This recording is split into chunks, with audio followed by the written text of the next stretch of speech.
Welcome back. The frequency of flooding in the Federal Capital Territory is getting worrisome for the residents.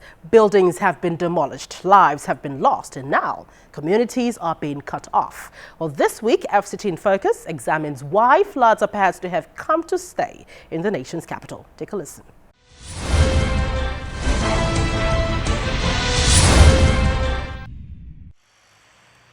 Between 2002 and 2012, the Buhari Area Council increased in size by 38.5% as new settlements kept springing up. The properties in most of these settlements are sold mostly by indigenes of the nation's capital without proper town planning processes, which often does not cater for waterways. One of them is Dutse Sagbayi, which is suffering from poor infrastructure like road. The rainfall that greeted Monday, August 19, 2019, spelled doom for residents of the area as the two bridges leading in and out of the community were washed away by flood. Everybody just came out, we got that the bridge have collapsed. And the community have been trying to do the road since government have not ready to do it. The children cannot pass, even we the teacher we cannot pass. Those that are living there, they cannot come out, and those that have something doing there, they cannot go in.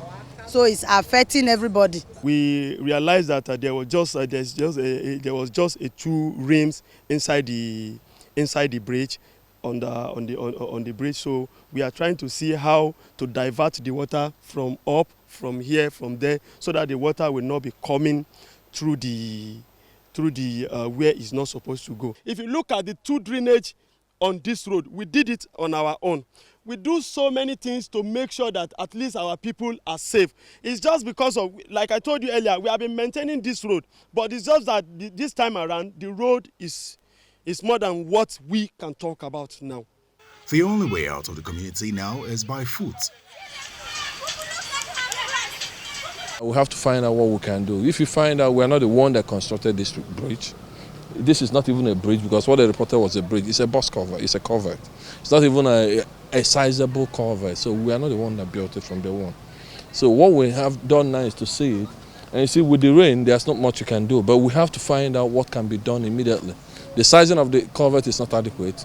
We are not having any project within this area, but we will not leave them alone. We have to find out what we can do by calling any of our contractors to find out who can assist us to come and rescue the situation immediately. But beyond the collapsed bridges and the general poor infrastructure in Dutse Sagbayi is the rate of flooding in the nation's capital. Until a few years ago, floods were not a common phenomenon in Nigeria's Federal Capital Territory. But this has changed, as residents now have to contend with floods almost every time there is a heavy downpour. In August 2017, tragedy struck when a man and two of his children died while trying to drive out of one of the estates in Lokogoma, a suburb in the Federal Capital Territory. In June 2018, 6 people died when a flood overflew a culvert and took with it a Sienna bus with 4 passengers and a motorcycle with passengers. On August 2nd, 2019, the Director of Finance at the FCT High Court, Mr. Tony Okecheme, died in a flood close to Galadimawa roundabout.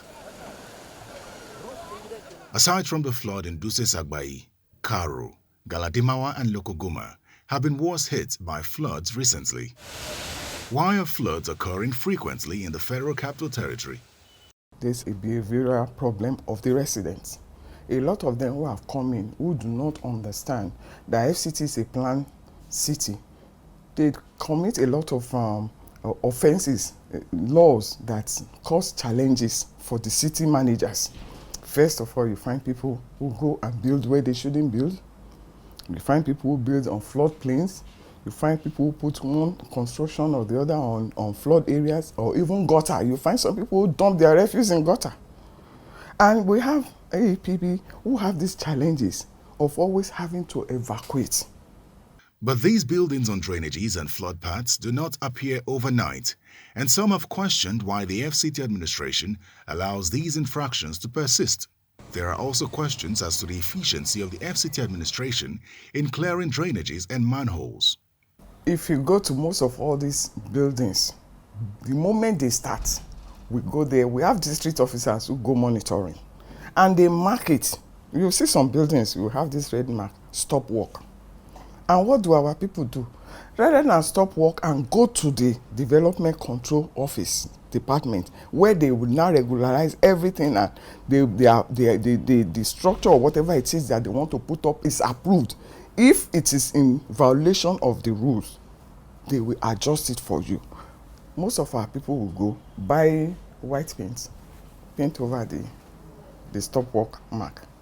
The Pedan Dam in the FCT regulates water flow in the city's drainage system and has a reservoir capacity of 5.8 million cubic meters.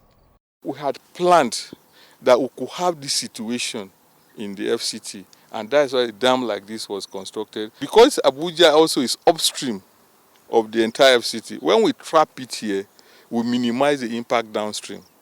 Regardless of the infrastructure in the FCT and the preparedness of the administration to handle floods, some say the effect of climate change means that there may be more rainfall in the FCT and other parts of the country, and it is imperative to have an effective emergency response system.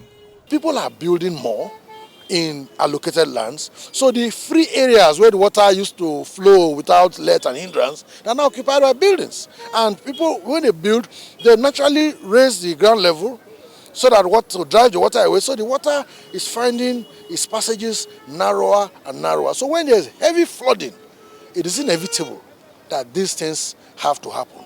It is when they call us that we will come. If the incident happened 30 minutes before we are known, then nobody will blame us that we didn't come 30 minutes before. So the issue, they call us, and our response time in the city is 5 minutes from wherever you call us. The FCT administration says it plans to demolish about 300 structures in the Galadimawa-Lokogoma axis built on drainages and waterways and contributes to flooding in the FCT. While government appeals for attitudinal change by Nigerians, residents in turn are asking the FCT management to be more alive to its responsibilities by ensuring that drainages and waterways are cleared promptly.